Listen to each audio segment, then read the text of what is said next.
Hi hello friends, welcome back to my channel. ನಾನು ನಿಮ್ಮ ಪ್ರೀತಿಯ ಯಶೋಮ್ಮ ಮಾತಾಡ್ತಾ ಇರೋದು. ಇವತ್ತು ಮಾವಿನಕಾಯಿ ರೈಸ್ ಮಾಡೋಣ.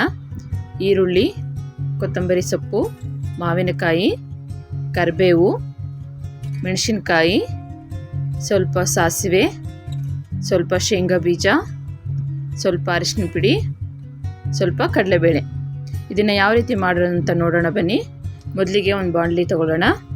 ಬಾಣಲಿ ಕಾದ ನಂತರ ಸ್ವಲ್ಪ ಎಣ್ಣೆ ಹಾಕೋಣ. ಎಣ್ಣೆ ಸ್ವಲ್ಪ ಕಾಯಲಿ. ಈ ವಿಡಿಯೋ ಸ್ಪೆಷಲ್ ಏನು ಅಂತಂದರೆ, ಈ ರೆಸಿಪಿ ನಾನಲ್ಲ ಫ್ರೆಂಡ್ಸ್ ಮಾಡ್ತಾ ಇರೋದು, ನಮ್ಮ ಯಜಮಾನ್ರು ಮಾಡ್ತಾ ಇರೋದು. ಹೌದು, ಅವ್ರು ಅವಾಗವಾಗ ಅಡುಗೆ ಎಲ್ಲ ಮಾಡಿಕೊಡ್ತಾರೆ. ಪ್ರೀತಿಯಿಂದನೇ ಮಾಡಿಕೊಡೋದು ಫ್ರೆಂಡ್ಸ್ ಅದು. ನೋಡಿ, ಸ್ವಲ್ಪ ಎಣ್ಣೆ ಕಾಯಲಿ. ಎಣ್ಣೆ ಕಾದ ನಂತರ ನೆಕ್ಸ್ಟ್ ಅದಕ್ಕೆ ಸಾಸಿವೆ ಹಾಕಬೇಕು. ನನಗಿಂತ ತುಂಬ ಚೆನ್ನಾಗಿ ಅಡುಗೆ ಮಾಡ್ತಾರೆ ಫ್ರೆಂಡ್ಸ್ ಅವರು. ನೋಡಿ, ಇವಾಗ ಸಾಸಿವೆ ಹಾಕ್ತಿದ್ದಾರೆ. ಸ್ವಲ್ಪ ಸಾಸಿವೆ, ಸ್ವಲ್ಪ ಎಣ್ಣೆ ಕಾಯಬೇಕಿತ್ತು, ಮುಂಚೆನೇ ಸಾಸಿವೆ ಹಾಕ್ಬಿಟ್ರು. ಅದನ್ನು ಸ್ವಲ್ಪ ಸಾಸಿವೆ ಎಲ್ಲ ಚಿಟಪಟ ಅಂತ ಸಿಡಿಲಿ. ಸಾಸಿವೆ ಎಲ್ಲ ಸಿಡಿದ್ಮೇಲೆ ಇವಾಗ ಶೇಂಗಾ ಬೀಜ ಹಾಕೋಣ. ಶೇಂಗಾ ಬೀಜ ಹಾಕ್ಬಿಟ್ಟು ನೀವು ಸ್ವಲ್ಪ ಚೆನ್ನಾಗಿ ಫ್ರೈ ಮಾಡಬೇಕು. ಅದನ್ನು ನಾನು ಫ್ರೈ ಮಾಡೋದಾದರೆ ಸ್ವಲ್ಪ ಟೈಮ್ ಆಗ್ಬಿಡ್ತು ಅಂತ ಸ್ವಲ್ಪನೇ ಫ್ರೈ ಮಾಡೋದು. ನೋಡಿ, ಅವರು ಯಾವುದೇ ಅಡುಗೆ ಮಾಡೋದಾದರೂ ಪರ್ಫೆಕ್ಟಾಗಿ ಮಾಡಬೇಕು ಅನ್ನೋದು ಜಾಸ್ತಿ. ಅವರು ತುಂಬ ಟೇಸ್ಟಿಯಾಗಿ ಮಾಡ್ತಾರೆ ಎಲ್ಲ ಅಡುಗೆಗಳು ಅಷ್ಟೇ. ನೋಡಿ, ಇವಾಗ ಕಡಲೆ ಬೀಜ ಜೊತೆಗೆ ಕಡಲೆಬೇಳೆನೂ ಆ್ಯಡ್ ಮಾಡಿದ್ರು. ಕಡಲೆ ಬೀಜ ಹಾಕಿ ಸ್ವಲ್ಪ ಟೈಮ್ ಆದಮೇಲೆ ಕಡಲೆಬೇಳೆ ಹಾಕಬೇಕು. ಇವಾಗ ನೋಡಿ, ಎರಡೂ ಸ್ವಲ್ಪ ಕೆಂಪಗಾಗೋವರೆಗೆ ಉರಿತಾರೆ. ಹಂಗನ್ಬಿಟ್ಟು ತುಂಬ ಸೀದೋಗೋವರೆಗೆ ಉರಿಬೇಡಿ, ಸ್ವಲ್ಪ ಹಾಗೆ ಎಣ್ಣೆಲಿ ರೋಸ್ಟ್ ಮಾಡಿ. ಈಗ ಕರಿಬೇವು ಚೆನ್ನಾಗಿ ಚಿಟಪಟ ಅಂತ ಸಿಡಿದ್ಮೇಲೆ ಮೆಣಸಿನ್ಕಾಯಿ ಹಾಕ್ತಾರೆ. ಇವಾಗ ಮೆಣಸಿನ್ಕಾಯಿ ಅಷ್ಟೇ ಚೆನ್ನಾಗಿ ಎಣ್ಣೆಲಿ ಫ್ರೈ ಆಗಬೇಕು. ಆವಾಗ ನಾವು ಚಿತ್ರಾನ್ನ ತಿನ್ನುವಾಗ ಮೆಣಸಿನ್ಕಾಯಿ ತೆಗೆದಿಡೋ ಅವಶ್ಯಕತೆನೇ ಇಲ್ಲ. ಮೆಣಸಿನ್ಕಾಯಿ ಜೊತೆನೇ ತಿನ್ಬಿಡ್ಬೋದು. ಮೆಣಸಿನ್ಕಾಯಿ ಹಾಗೆ ತಿನ್ಕೋಬೋದು. ಚೆನ್ನಾಗಿ ಮೆಣಸಿನ್ಕಾಯಿ ಫ್ರೈ ಆಗಬೇಕು. ಹೇಳಿ ಫ್ರೆಂಡ್ಸ್, ಫುಲ್ ವೀಡಿಯೋ ನೋಡಿ ಫ್ರೆಂಡ್ಸ್. ನೋಡ್ತಿದ್ದೀರಾ, ಸಪೋರ್ಟ್ ಮಾಡ್ತಿದ್ದೀರಾ, ಆದರೆ ಫುಲ್ ವೀಡಿಯೋ ನೋಡ್ತಾ ಇಲ್ಲ. ನನಗೆ ವಾಚ್ ಅವರ್ ಕಂಪ್ಲೀಟ್ ಆಗಬೇಕು ಫಸ್ಟು. ವಾಚ್ ಅವರ್ ಕಂಪ್ಲೀಟ್ ಆಗೋವರೆಗಾದ್ರೂ ಫುಲ್ ವೀಡಿಯೋಸ್ ನೋಡಿ. ನಿಮ್ಮ ಫ್ರೆಂಡ್ಸ್, ಫ್ಯಾಮಿಲಿ ಎಲ್ರಿಗೂ ಶೇರ್ ಮಾಡಿ. ಫುಲ್ ವೀಡಿಯೋಸ್ನ ನೋಡೋಕ್ಕೆ ಹೇಳಿ. ಕ್ಯಾಮ್ರಾ ಕ್ಲಾರಿಟಿ ಇಲ್ಲ ಅನಿಸುತ್ತೆ, ತೊಗೊತೀನಿ, ಹೊಸ ಫೋನ್ ತೊಗೊತೀನಿ ಫ್ರೆಂಡ್ಸ್. ತೊಗೊಳ್ಳೋವರಿಗಾದರೂ ಸಪೋರ್ಟ್ ಮಾಡಿ. ನನಗೆ ಆದಷ್ಟು ಬೇಗ ನನ್ನ ಚಾನಲ್ ಮಾನಿಟೈಸ್ ಆಗಬೇಕು. ಆ ಖುಷಿನ ನಿಮ್ಮ ಹತ್ರ ಎಲ್ಲ ಹೇಳ್ಕೋಬೇಕು ಫ್ರೆಂಡ್ಸ್ ನಾನು. ನೋಡಿ, ಇವಾಗ ಚೆನ್ನಾಗಿ ಮೆಣಸಿನ್ಕಾಯಿ ಎಲ್ಲ ಚೆನ್ನಾಗಿ ಫ್ರೈ ಆಯಿತು. ಮೆಣಸಿನ್ಕಾಯಿ ಎಲ್ಲ ಫ್ರೈ ಆದಮೇಲೆ ಇವಾಗ ಈರುಳ್ಳಿ ಹಾಕ್ತಾರೆ. ಈರುಳ್ಳಿ ಸಣ್ಣದಾಗಿ ಸ್ಲೈಸಾಗಿ ಕಟ್ ಮಾಡ್ಕೋಬೇಕು. ಉದ್ದುದ್ದಾಗಿ ಸ್ಲೈಸಾಗಿ ಕಟ್ ಮಾಡ್ಕೋಬೇಕು. ಇವಾಗ ಈರುಳ್ಳಿ ಎಲ್ಲ ಚೆನ್ನಾಗಿ ಫ್ರೈ ಆಗಬೇಕು. ಆಗ ಬಿಡಿಸ್ಕೊಳ್ಳಿ. ಈರುಳ್ಳಿ ಲೇಯರ್ಸ್ ಏನಿದೆ ಅದನ್ನೆಲ್ಲ ಆ ಥರ ಬಿಡಿಸ್ಕೋಬೇಕು. ಬಿಡಿಸ್ಕೊಂಡ್ರೆ ಚೆನ್ನಾಗಿ ಈರುಳ್ಳಿ ಚೆನ್ನಾಗಿ ಫ್ರೈ ಆಗುತ್ತೆ. ಇದರಲ್ಲಿ ಏನು ಅಂತಂದರೆ, ಅವರೇ ಮಾತಾಡಿದ್ದಾರೆ, ಬಟ್ ನಾನು ಅದನ್ನು ಹಾಕಿಲ್ಲ. ಅವ್ರಿಗೆ ವಾಯ್ಸ್ ಓವರ್ ಕೊಡಬೇಡ ನಂದು ಅಂತ ಹೇಳಿದ್ರು. ನೀನು ವಾಯ್ಸ್ ಓವರ್ ಮಾಡು, ನನ್ನ ವಾಯ್ಸ್ ಹಾಕಬೇಡ ಅಂತ ಹೇಳಿದ್ರು. ಸೊ ಅದಕ್ಕಾಗಿ ನಾನು ವಾಯ್ಸ್ ಓವರ್ ಕೊಡ್ತಾಯಿದ್ದೀನಿ.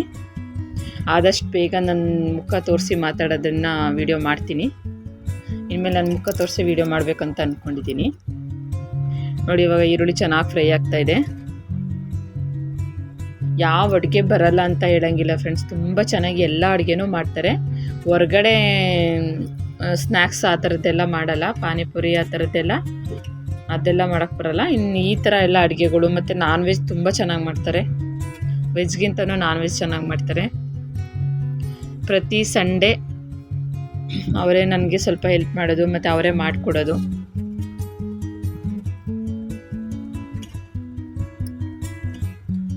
ಅವ್ರಿಗಿಷ್ಟ ಫ್ರೆಂಡ್ಸ್ ಆ ಥರ ಎಲ್ಲ ಅಡುಗೆ ಎಲ್ಲ ಮಾಡಿಕೊಡೋದು. ಮಕ್ಕಳಿಗೆ, ನನಗೆ, ಎಲ್ಲರಿಗೂ ಅಡುಗೆ ಮಾಡಿ ಅವರೇ ಇದು ಮಾಡಿ ತಿನ್ನಿಸೋದು ಅಂದ್ರೂ ತುಂಬ ಇಷ್ಟನೇ ಅವ್ರಿಗೆ. ನೋಡಿ, ಇವಾಗ ಸ್ವಲ್ಪ ಸಾಲ್ಟ್ ಹಾಕ್ಕೊಂಡಿದ್ದಾರೆ.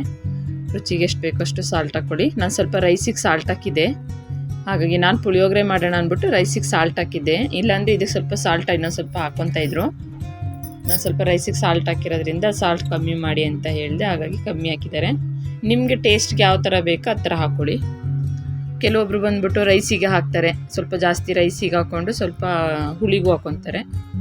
ನಿಮ್ಗೆ ಯಾವ ಥರ ಅನಿಸುತ್ತೆ ಅದನ್ನು ಆ ಥರ ಮಾಡ್ಕೊಳ್ಳಿ. ನೋಡಿ, ಇವಾಗ ಚೆನ್ನಾಗೆಲ್ಲ ಫ್ರೈ ಆಗ್ತಾಯಿದೆ. ನೆಕ್ಸ್ಟ್ ಯಾವ ರೆಸಿಪಿ ಬೇಕು ಕೇಳಿ ಫ್ರೆಂಡ್ಸ್, ಅವ್ರ ಹತ್ರನೇ ಮಾಡಿಸ್ಕೊಡ್ತೀನಿ. ನೋಡಿ, ಆನಿಯನ್ ಚೆನ್ನಾಗಿ ಫ್ರೈ ಆದಮೇಲೆ ಇವಾಗ ಮಾವಿನಕಾಯಿ ಹಾಕ್ಕೊತಾ ಇದ್ದಾರೆ. ಮಾವಿನಕಾಯಿ ಚಿತ್ರಾನ್ನ ಅಂತಂದರೆ ಬರೀ ಮಾವಿನಕಾಯಿ ಮಾತ್ರ ಹಾಕೋದಲ್ಲ. ಮಾವಿನಕಾಯಿ ಸ್ವಲ್ಪ ಫ್ರೈ ಆದಮೇಲೆ ಅದಕ್ಕೊಂದು ಸ್ವಲ್ಪ ನಿಂಬೆ ಹಣ್ಣನ್ನು ಹಾಕಿದ್ರೆ ಚೆನ್ನಾಗಿರುತ್ತೆ. ಇದು ನನ್ನ ಹತ್ರ ನಿಂಬೆಹಣ್ಣು ಇರಲಿಲ್ಲ ಇವಾಗ ಸದ್ಯಕ್ಕೆ. ಮಾವಿನಕಾಯಿ ಜೊತೆಗೆ ಸ್ವಲ್ಪ ನಿಂಬೆಹಣ್ಣು ಹಾಕಬೇಕು, ತುಂಬ ಟೇಸ್ಟ್ ಚೆನ್ನಾಗಿ ಬರುತ್ತೆ. ಫುಲ್ ಮಾವಿನಕಾಯಿನ ಹಾಕೊಂಡು ತಿಂದರೆ ಸ್ವಲ್ಪ ಗ್ಯಾಸ್ಟ್ರಿಕ್ ಥರ ಆಗಿಬಿಡುತ್ತೆ ಫ್ರೆಂಡ್ಸ್, ಅದಕ್ಕೋಸ್ಕರ ನೋಡಿ. ಇವಾಗ ಮಾವಿನಕಾಯಿ ಹಾಕಿ ಚೆನ್ನಾಗಿ ಅದೊಂದು ಸ್ವಲ್ಪ ಬಾಡಿಸ್ಕೊಳ್ಳೋಣ.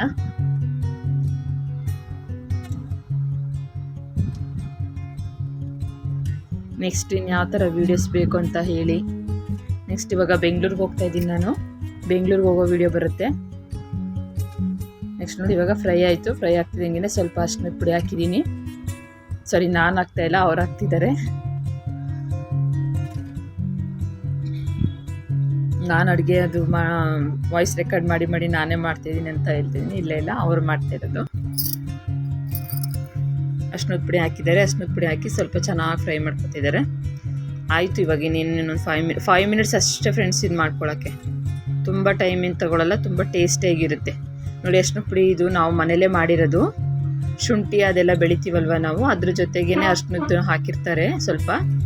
ಅದನ್ನು ಮನೇಲೇ ಅದನ್ನ ಎಲ್ಲ ಮಾಡ್ತಾರೆ, ನಮ್ಮ ಅತ್ತೆ ಮಾಡಿಕೊಡ್ತಾರೆ. ಅದು ನಂಗೆ ಮಾಡೋಕ್ಕೆ ಬರಲ್ಲ ಯಾವ ಥರ ಅಂತ. ಫೈನಲಿ ಗ್ಯಾಸ್ ಆಫ್ ಮಾಡಿ ಸ್ವಲ್ಪ ಕೊತ್ತಂಬರಿ ಸೊಪ್ಪು ಹಾಕೋಣ.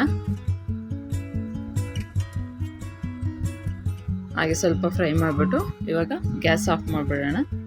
ಗ್ಯಾಸ್ ಆಫ್ ಮಾಡಿ ಹಾಗೆ ಸ್ವಲ್ಪ ಬಿಡೋಣ. ಹಾಗೆ ಬಿಟ್ಬಿಟ್ರೆ ಇವಾಗ ತಳ ಹಿಡಿದ್ಬಿಡುತ್ತೆ, ಅದಕ್ಕೆ ಹಂಗೆ ತಿರುಗಿಸ್ಕೊತಾ ಇರಬೇಕು ನೋಡಿ. ಇವಾಗ ಅನ್ನ ಜೊತೆ ಕಲಿಸ್ತಾ ಇದ್ದಾರೆ. ರೈಸ್ ಆವಾಗಲೇ ಆರಕ್ಕಿಟ್ಟಿದ್ರು. ರೈಸ್ ಯಾವಾಗಲೂ ಅಷ್ಟೇ ಬಿಸಿ ಅನ್ನಕ್ಕೆ ಯಾವತ್ತೂ ಕಲಿಸ್ಬಾರ್ದು. ಪುಳಿಯೋಗರೆ ಆಗಲಿ ಚಿತ್ರಾನ್ನ ಆಗಲಿ ಯಾವುದೇ ಗೊಜ್ಜಾದ್ರೂ ಬಿಸಿ ಅನ್ನಕ್ಕೆ ಕಲಿಸ್ಬೇಡಿ, ಮುದ್ದೆ ಆಗಿಬಿಡುತ್ತೆ.